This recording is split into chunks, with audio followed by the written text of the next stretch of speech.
اللہ کے محبوب علیہ السلام نے اسامہ بن زید بن حارثہ رضی اللہ تعالی عنہ کی قیادت میں ایک لشکر تیار کیا تھا، ایک سریہ کے لیے ان کو بھیجا تھا۔ وہ ابھی جرف کے مقام پہ پہنچے تھے۔ یہ مدینہ المنورہ سے شمال کی جانب ایک علاقہ ہے، پہاڑ ہے، اس کو جرف کہتے ہیں۔ تو ابھی وہ وہاں ہی لشکر لے کے گئے تھے کہ حضور کا وصال ہو گیا۔ تو یہ پیر کا دن تھا، تو وہ واپس آ گئے۔ تو بدھ کے دن حضور علیہ السلام کی تدفین ہوئی۔ حضرت سیدنا صدیق اکبر رضی اللہ تعالی عنہ تخت خلافت پہ بیٹھے، تو آپ نے جو ذمہ داریاں سنبھالی، تو آپ نے اسامہ کے لشکر کو دوبارہ روانگی کا حکم دیا کہ دوبارہ جائیں اور جدھر حضور علیہ السلام نے آپ کو بھیجا تھا وہاں جا کر کے آپ لڑائی کریں، جہاد کریں۔ تو کچھ کے بعد صحابہ نے کہا کہ دیکھیں حضور کا وصال ہوا ہے، جتنے بھی اطراف کے قبائل ہیں کہیں ان میں بغاوت نہ اٹھ جائے۔ تو جنگ کے جو بڑے بڑے سپہ سالار ہیں، تالے آزما ہیں، جو بڑے بڑے بہادر اور دلیر لوگ ہیں، وہ اس لشکر میں شامل ہیں۔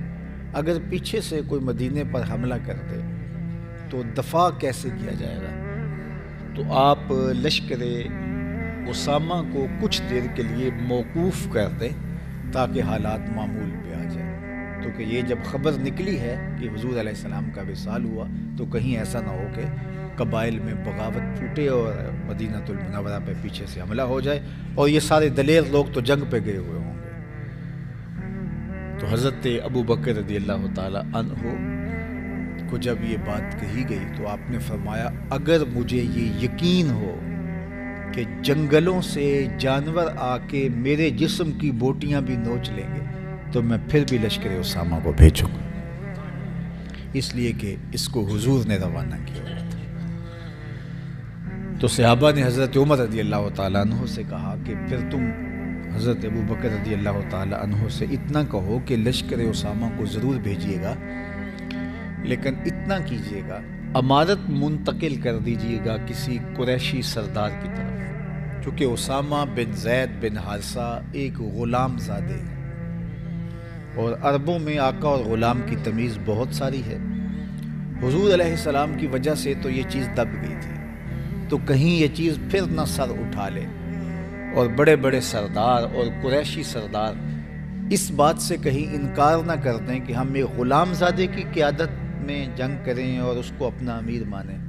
تو اگر آپ لشکر بھیجنے کے لیے آمادہ ہی ہیں تو اتنا ضرور کر دیجئے گا کہ امیر تبدیل کر دیجئے۔ ایک تو بچے ہیں، نوخیز ہیں، ابھی تھوڑی سی عمر ہے، 17-18 سال عمر ہے، اور بڑے بڑے عمر رسیدہ لوگ ان کی قیادت میں، اور دوسرا وہ غلام زادے ہیں۔ تو کسی قریشی نسب کو اور کسی پختہ عمر والے شخص کو اس کی جگہ امیر مقرر کر دیں، ٹھیک، اگر وہ اس بات پہ بضد ہیں تو ضرور لشکر کو بھیج دیں۔ تو حضرت عمر رضی اللہ تعالیٰ عنہ آئے صحابہ کی اس بات کو لے کر حضرت صدیق اکبر رضی اللہ تعالیٰ عنہ سے کہا کہ اگر آپ لشکر اسامہ کو بھیجنے کے لیے مصر ہیں، بضد ہیں، تو کوئی بات نہیں ہے، لیکن اتنا کیجئے کہ امیر لشکر تبدیل کر دیجئے، ایک غلام زادے کی جگہ کوئی قریشی سردار امیر بنا دیجئے۔ تو یہ بات سننے کی دیر تھی کہ حضرت سیدنا صدیق اکبر رضی اللہ تعالی عنہ کا چہرہ غصے سے سرخ ہو گیا، جیسے انار نچوڑ دیا ہو آپ کے چہرے پہ، اور آپ نے حضرت عمر رضی اللہ تعالی عنہ سے کہا، ساکولت امک یبن خطاب، اے خطاب کے بیٹے تیری ماں تجھ کو روئے، استعملہ رسول اللہ وتامرنی ان اعزلہ، اسامہ بن زید کو امیر لشکر اللہ کے رسول نے مقرر کیا ہے اور تو مجھے کہتا ہے کہ میں اس کو معزول کر دوں؟ کہا امیر لشکر حضرت اسامہ بن زید ہی رہیں گے، اور لشکر بھی جائے گا، جس نے جانا ہے جائے، جس نے نہیں جانا ہے ہمیں کوئی اس کی پرواہ نہیں ہے۔ یہ تھا تیقن۔ اب اس تیقن کا نتیجہ کیا ہوا؟ ایک تو جو قبائل پر تول رہے تھے بغاوت کے لیے، ان کو جب یہ پتہ چلا کہ ان حالات کے اندر بھی لشکر روانہ ہوا ہے، تو ان کو نفسیاتی طور پہ یہ محسوس ہوا کہ جو ان حالات میں بھی لشکر روانہ کر رہے ہیں تو اس کا مطلب یہ ہے کہ یہ کوئی کمزور نہیں ہے۔ تو خام خواہ ان سے ٹکرا کر کے اپنے آپ کو جو ہے وہ ہلاکت میں ڈالنا، تو وہ بھی وہیں دب گئے۔ اور جس جگہ پہ لشکر پہنچنا تھا جب وہاں پہنچا تو ان کو یہ خبر پہلے پہنچ چکی تھی کہ اللہ کے محبوب علیہ السلام کا انتقال ہو گیا۔ تو انہوں نے سوچا جب ان حالات میں بھی ان کا لشکر آ رہا ہے تو اس کا مطلب ان کا نیٹ ورک، ان کا سسٹم کتنا مضبوط ہے۔ تو ان کے اعصاب کے اوپر ایک خوف طاری ہوا۔ تو اللہ کا فضل ہوا کہ لشکر اسامہ بن زید، حضرت اسامہ بن زید کی قیادت میں ہی گیا اور کامیاب ہو کے لوٹا۔ اور مدینہ المنورہ میں بھی خیر رہی، حضرت ابوبکر صدیق کے یقین کی کہانی تھی۔ تو یہ تیقن کا نور تھا جس نور نے ان کو کھڑے رکھا۔ تو یقین کی دولت یہ بندہ مومن کی بہت بڑی دولت۔ اور حضرت ابوبکر صدیق رضی اللہ تعالیٰ عنہ کی زندگی کے بہت سارے ایسے واقعات ہیں، ہم دیکھتے ہیں کہ یقین کے اعلیٰ مقام پہ فائز المرام تھے۔ عقیدے اثر انداز ہوتے ہیں۔ میری اولاد کس طرح رشوت لے سکتی اگر میں نے اس کے سینے میں اللہ کا خوف مستحکم کر دیا؟ کبھی بھی نہیں ہو سکتا۔ آج ہم کہتے ہیں کہ اپنے اعلیٰ منصب پہ جا کے فلاں نے یہ کیا، فلاں نے یہ کیا۔ یہ روز آج کل تو جو حالات ہیں وہ آپ کے سامنے ہی ہیں۔ یہ پورا معاشرہ کرپٹ ہو گیا۔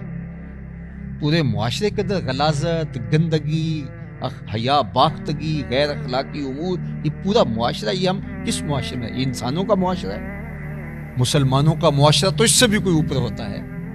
انسانی معاشرہ ایسا نہیں ہو سکتا جو صورتحال اس وقت ہماری آنکھوں کے سامنے۔ تو یہ پھر قصور ہمارا ہے نا کہ ہم نے ان کے اندر سب سے پہلے تو عقیدہ توحید ہی راسخ نہیں کیا۔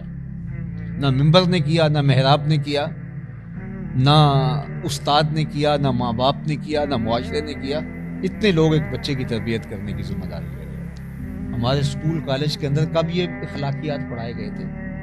وہاں تو بے رہروی کو آزادی کا نام دے دیا گیا، صنفی آوارگی کو جو ہے وہ کشادگی کا اور وسعت ذہنی کا نام دے دیا گیا۔ ماں باپ تو صرف اس کا پیٹ بھرنا اس کو اپنی ذمہ داری سمجھتے ہیں، اور اس کے ذہن کے اندر وہ چیزیں ڈالنا جو کہ اس کی انسانی ضروریات ہیں۔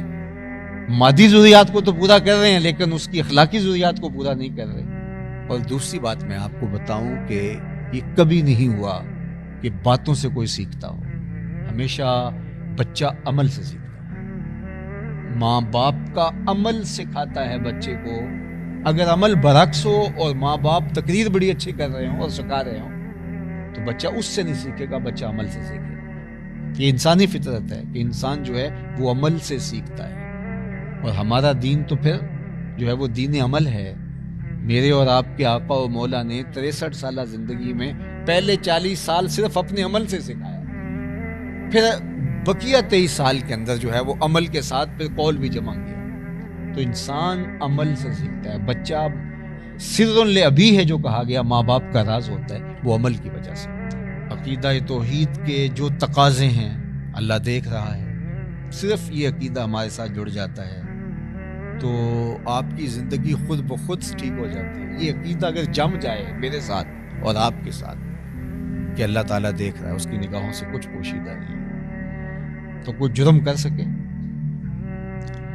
یہ ڈر ہو کہ کوئی دیکھ رہا ہے تو انسان اپنے عمل کو مرتب کر لیتا ہے، اور جو ارادہ اس نے شر کا کیا ہوتا ہے، برائی کا کیا ہوتا ہے، اس سے رک جاتا ہے کہ اب نہیں کر پاؤں گا کہ اتنے لوگ دیکھ رہے ہیں۔ تو ہزاروں لوگوں کا دیکھنا کیا اہمیت رکھتا ہے اللہ کے دیکھنے کے مقابلے؟ یہ حیا، یہ شرم کہ میرا اللہ مجھے دیکھ رہا ہے، تو پھر گناہ کا امکان بھی ختم ہو جاتا ہے۔ سورہ یوسف اٹھا لیجئے کہ جب 7 دروازے بند کر دیے اور بت کے اوپر بھی پردہ ڈال دیا، اور زلیخا جذبات کو برانگیختہ کرنے والے تمام سامان کے ساتھ جناب یوسف کے سامنے کھڑی تھی، مجسمہ حسن اور پیکر جمال، اور قدموں تلے حسن بچھنے کے لیے خود بے تاب ہے، اور حضرت یوسف علیہ السلام جوان رانا ہیں اور کمرے بند ہیں، مکفل ہیں۔